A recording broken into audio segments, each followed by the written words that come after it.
So ఇప్పుడు మనం ఫ్యామిలీల గురించి మాట్లాడుకున్నప్పుడు కొడుక్కి పెళ్ళైపోయింది. అయిపోయిన తర్వాత ఇన్వాల్వ్‌మెంట్ అనేది పేరెంట్స్‌ది ఏ స్థాయి వరకు ఉండొచ్చు? ఎక్కడ లిమిట్ అనేది ఉంటుంది? ఆ లిమిట్ ఎవరు గీసుకోవాలి? అదే. యాక్చువల్‌గా ఏందంటే ఇప్పుడున్న కాలంలో తల్లిదండ్రులకు ఇద్దరే పిల్లలు అయితున్నారు కదా! హ్మ్. పిల్లలు చదువుకుంటారు. చదువుకొని ఉద్యోగం చేస్తారు. ఉద్యోగం డెఫినెట్‌గా వాళ్ళు ఉన్న ప్లేస్‌లో ఉండదు. వేరే ప్లేస్‌కి వెళ్ళాల్సొస్తది. సో, తల్లిదండ్రులు ఏం ఫీల్ అయితారంటే, పిల్లవాడు ఇప్పటిదాకా చదువుకునే ఉండే, అమ్మాయి గాని, అబ్బాయి గాని. హ్మ్. సో, అంత దూరం వెళ్ళింది కాబట్టి ఎంత కష్టపడుతుండేమో. కాబట్టి వానికి అన్నీ మనమే చూడాలి. వాళ్ళేం చూడలేరు అనుకుంటారు. అనుకుంటారు. ఇంకా వాళ్ళు హాస్టల్ ఉండడమో, పీజీలో ఉండడమో ఏదో చేస్తారు. నడుస్తదంటే పెళ్లి చేస్తారు. పెళ్ళైన నుంచి తల్లిదండ్రులకి ఎస్పెషల్లీ తల్లులకి విపరీతమైన యాంగ్జైటీ ఉంటుంది. ఈ వచ్చే అమ్మాయి గానీ, అబ్బాయి గానీ పిల్లల్ని సరిగ్గా చూస్తున్నారా లేదా? Doesn't it? Though they give the delivery to the child after 9 months from the womb, emotional womb ఒకటి జనరేట్ అయిద్ది వాళ్ళకు. దాని నుంచి వాళ్ళు డెలివరీ చేయరు.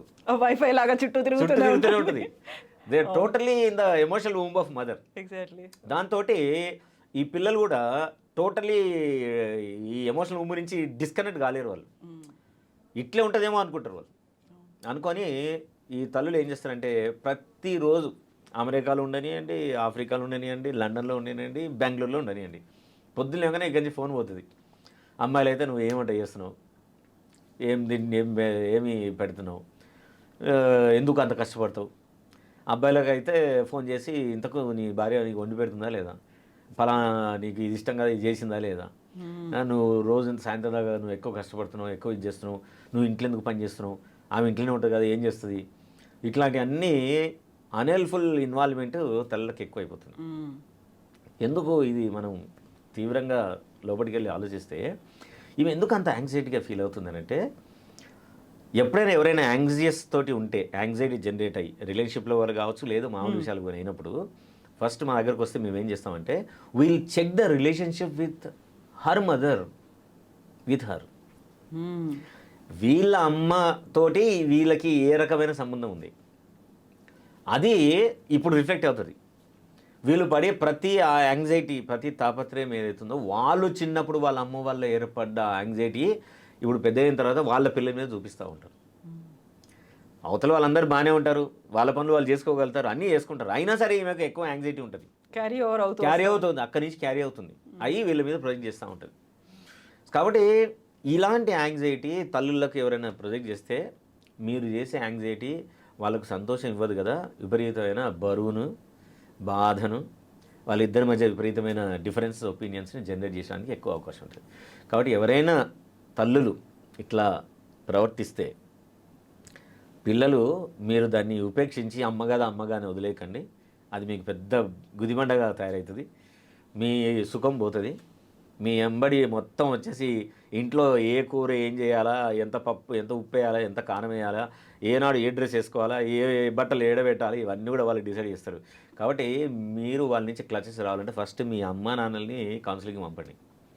So let them know what is our purview, మన రోల్ ఎంతవరకు మనం ఇన్వాల్వ్ కావాలా, ఎంతవరకు వాళ్ళకు సజెషన్స్ ఇవ్వాలి, ఎంతవరకు వాళ్ళను మనం కాపాడడానికి ప్రయత్నం చేయాలి.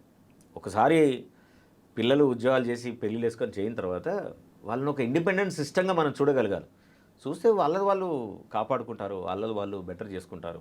నిజంగానే వాళ్ళు చేసుకోలేని క్రమం లోపల మీరు సంకేతం ఇవ్వండి, మేము మీకు సాయం చేయడానికి సిద్ధంగా ఉన్నాం, మీకు ఏమైనా ఇబ్బందులు వస్తే మా సాయం తీసుకొని చెప్పండి. కానీ ప్రధానంలో దూరిపోయి చేస్తే ఇప్పుడు వచ్చే చాలా కాన్ఫ్లిక్ట్ వైఫ్ అండ్ హస్బెండ్, ఈ జస్ట్ మ్యారీడ్ కపుల్స్ లోపల 28, 27, 25, 26, 23, 24 పిల్లల్లో లైఫ్లో వచ్చే సంక్షోభాలు ఎక్కువ వరకు ఈ తల్లిదండ్రుల ఎక్కువ ఇన్వాల్వ్మెంట్ వల్ల జరగడం ఒక కారణం.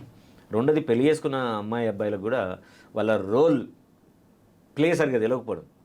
భార్య అంటే ఏం చేయాలి, what is expected from this normal society, generations నుంచి ఏమొస్తుంది, మన చుట్టుపక్కల వాళ్ళు ఎలా ఉన్నారు, అవతల వాళ్ళు ఏం కోరుకుంటున్నారు, హస్బెండ్ అంటే ఏం చేయాలి, what is the role of the husband. ఈ రోల్ క్లారిటీ వాళ్ళకు పెళ్లి కంటే ముందే కనుక ఇచ్చేస్తే they learn the skills and they try to do it. ఇవి చేయకపోవడం మూలానే భార్యాభర్తల మధ్య ఎక్కువ డిస్టర్బెన్స్ రావడానికి ఎక్కువ అవకాశం ఉంటుంది.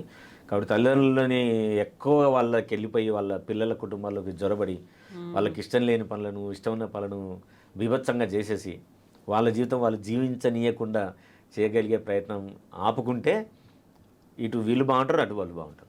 సో మదర్ నుంచి ఎమోషనల్ గా వచ్చేటువంటి ఇవైతే ఫాదర్ నుంచి ఇంకో అదర్ యాంగిల్లో కూడా యాడ్ ఆన్ అవుతుంది. They try to they push the mothers ఏం చేస్తారు, హస్బెండ్లు కూడా పుష్ చేస్తారు. ఫాదర్గా నువ్వు చేయాలి కదా, నువ్వు చేయకుండా ఎట్లా, నువ్వు వెళ్ళు చూడు వాళ్ళ డబ్బులు ఏమవుతున్నాయి, ఎంత ఖర్చు పెడుతున్నారు, దేనికి ఖర్చు పెడుతున్నారు, వాళ్ళకు ఫైనాన్షియల్ ప్లానింగ్, సేవింగ్స్ ఉన్నాయా లేవా. పెళ్ళయి ఉద్యోగంలోకి వెళ్ళగానే ఒక 15 ఏళ్ళకు సరిపోయే అంత ఈఎంఐలు కట్టేస్తారు. వీళ్ళ పిల్లలు పాపం పెళ్ళైన తర్వాత కొంచెం ఎంజాయ్ చేద్దామనేసరికి వాళ్ళ ఫైనాన్షియల్స్ అంతా రిస్ట్రిక్షన్స్ వచ్చేస్తాయి. వాళ్ళ పే స్కేల్ చూస్తే 2 లక్షలు ఉంటుంది, మంత్ వచ్చి ఫస్ట్ వీక్లో చూస్తే వాళ్ళ జేబులలో 2,000 కూడా ఉండవు. వాళ్ళు కరెక్ట్గా ఆ బస్ ఛార్జీలకు వాటికి సరిపోయేంత పెట్టేస్తారు వాళ్ళు, in the name of you know thinking with too much of future. So ఈ పిల్లలు వీళ్ళను వద్దనలేరు, ఈ ఇప్పుడున్న సిచ్యువేషన్కు అడ్జస్ట్ కాలేరు. దాంతో ఒకరి పట్ల ఒకరికి విపరీతమైన ఆవేశం, ద్వేషం, ఏంది జీవితం ఇట్లా చేసేసినవి ఏందని ఒకరి నోరు తిట్టుకోవడం ఇవన్నీ జరుగుతూ ఉంటాయి. కాబట్టి too much of involvement of the parent in the life of their kids will not give the good results. కాబట్టి వాళ్ళకి సపోర్ట్ చేయొచ్చు, వాళ్ళతో కోఆర్డినేట్ చేసుకోవచ్చు, నథింగ్ రాంగ్ ఇన్ దట్.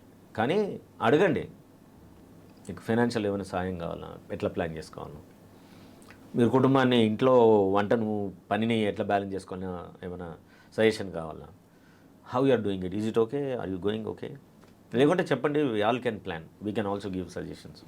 ఇట్లా అడిగి వాళ్ళు ఓకే అంటే ఇస్తే దట్స్ బెటర్. సో పెళ్లి ముందు ఎలా అయితే అబ్బాయి అమ్మాయి కూర్చొని ఒక లైఫ్ గోల్స్ అనేవి సెట్ చేసుకుంటారో అలా పేరెంట్స్తో కూడా మాట్లాడాల్సిన అవసరం ఉంటుంది. డెఫినెట్ అండి, ఇప్పుడైతే చాలా చాలా ఇంపార్టెంట్. అంటే ఈ ఇన్లాస్ రోల్ వీళ్ళకి కూడా కొత్తదే కదా, భార్యాభర్తల రోల్ ఎట్లయితే కొత్తదో పెళ్లి చేసుకున్న వాళ్ళకి, పిల్లలు పెళ్లి చేసిన తర్వాత వీళ్ళకి కొత్త రోల్స్ వస్తాయి కదా, అదేంటి mother in law, father in law, ఇవి అందరికి ప్లే చేయడం రాదు. పేరెంట్స్కి అయితే okay, parents are good, no doubt about it. But ఇన్లాస్గా నీ రోల్ని నువ్వు ఎట్లా సమర్థవంతంగా నువ్వు ప్లే చేస్తున్నావు, ఇంటికి వచ్చే అమ్మాయి కానీ నేను బయటికి వెళ్ళే అమ్మాయి కానీ వాళ్ళ హస్బెండ్కి కానీ మనం ఎట్లా ట్రీట్ చేస్తున్నాం, అవతల కుటుంబ సభ్యులు మనం ఎట్లా ట్రీట్ చేస్తున్నాం, how much respect we are giving, how much honour we are giving, irrespective their you know socio economical conditions కాకుండా ఎట్లా మనం వాటిని చూస్తున్నాం అనేది డెఫినెట్గా వీళ్ళందరికీ అవసరం కూడా. అయితేనే కుటుంబం సజావుగా నడవడానికి అవకాశం ఉంటుంది.